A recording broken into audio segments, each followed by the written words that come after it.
explain some things that may still be a mystery to many folks. So we're still talking about Black Lives Matter, and we're talking about All Lives Matter. So those are things that we'll be talking about as we go through this video. So one of the problems with the protests that are currently happening around police brutality and some other things, I like to kind of show some of the pitfalls so that we can avoid those pitfalls to actually get real change going. And so I am in support of peaceful protests. They just had one not too long ago at the Mall of America, where over 3,000 people showed up to demonstrate against police brutality and all of the things that kind of don't create the opportunity for social justice to occur. And we'll even talk about this concept of social justice and what is social justice. So to even get to the protests, and because I think some of the focus has actually been taken away from what we really should be doing and has been focused on what people are doing. And so to kind of explain that, we have to take a step back and look at our governmental structure in the United States. So I'm going to do a basic U.S. government 101 class in the next 2 minutes or so. So I hope you can follow me. So here we go. So there are three branches of government, right? So there's the legislative branch, there's the judicial branch, and there's the executive branch. Now the legislative branch, what they do is that they make laws. Right, so they legislate laws. The people that we vote to Congress, and either as a senator or as a congressman, those folks make up the legislative branch. So they sit down and get bills, and they decide which of those should become law, how that process goes. So the legislative branch makes the laws. The judicial branch, what they do is they actually interpret the laws. So the judicial branch spends a lot of time looking at old case law, they look at old laws, they look at old statutes, and they try to determine what should be done given that statute. So when you go to the county courthouse, the county judge is looking at laws and trying to determine if you've broken a law or if you have operated outside of the law, what should happen to you. And if you haven't broken a law, they also determine what happens to you because you are a member or a part of the U.S. government. Then there's the executive branch, and the executive branch just basically carries out the mandates of these other two, right? So the executive branch does what the law says, and the executive branch carries out whatever the judiciary says. So whatever the judges say, the executive branch executes that.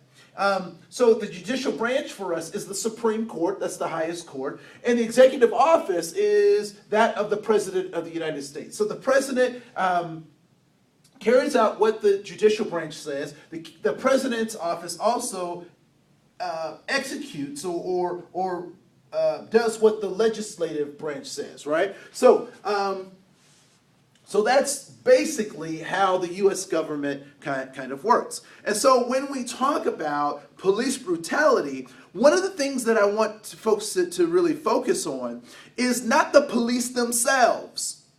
Because if an officer is dishonorably discharged from his duties, he no longer has the power that he did when he was a part of that organization, right?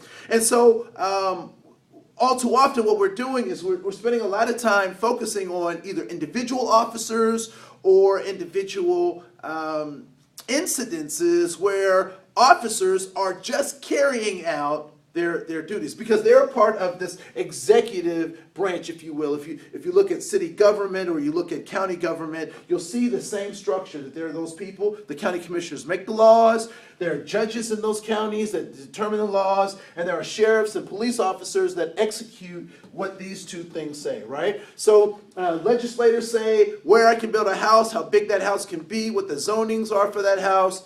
Judges tell me if that is legal, if they can do that, if I can do that. So I join in that process. And the sheriff and the police carry out what the judges say, and they carry out what the legislatures say, right? So the police are a part of this kind of executive branch, which means that they only do what the law says they can do and what judges say is legal.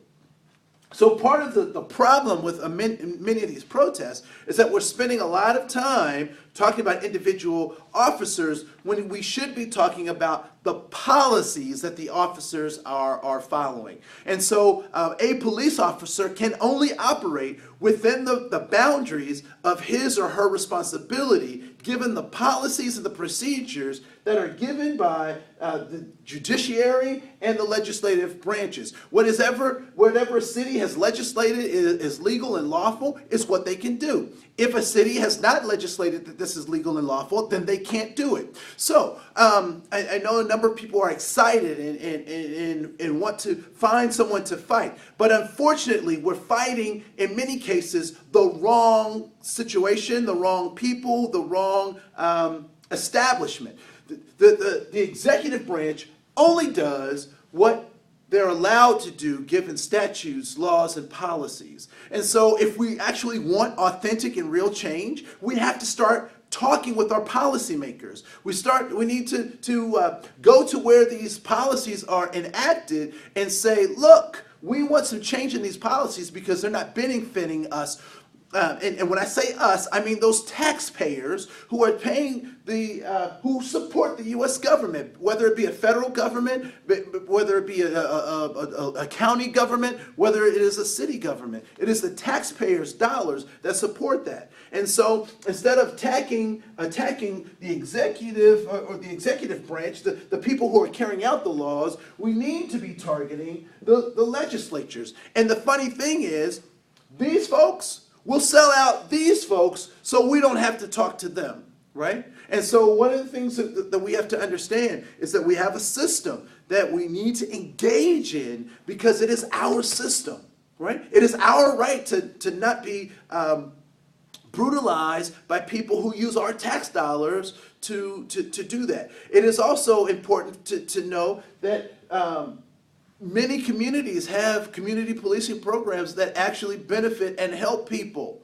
right? And so I don't want us to get caught up in the sensationalism of all of these events, because I will tell you that police officers are people too, and they have families just like you and I have families. And so they want the same things for those families and for themselves. But we have to understand that there are policies and procedures that are oftentimes put in place that don't benefit the citizens. And so it is the citizens' responsibilities to say, no, that's not okay. Did you know that you vote for your county sheriff? So if you don't like the policies that the sheriff is enacting, then you can do something about that. Did you know that the mayor and the city officials are voted by you, and they help to hire and fire police captains and police executive officers, right? Police chiefs. So they have direct influence on them. So if we're not happy with the system that we're given, if we don't like stop and frisk, if we don't like the profiling that often happens where people of color interact with the law in a more frequent way than other folks, if we don't like that, if we don't like how poor white kids get treated in many ways the same as other poor kids of color, if we don't like that, if we don't like being followed around, if we don't like having all the cameras on the cars, if we don't like having stoplights that have cameras on that watch for people speeding through lights. If we don't like those things, then we need to talk to our legislators, because not only do they tell these folks what to do, this executive branch, but they actually fund the executive branch. And so if we're not active, if we're not talking to folks,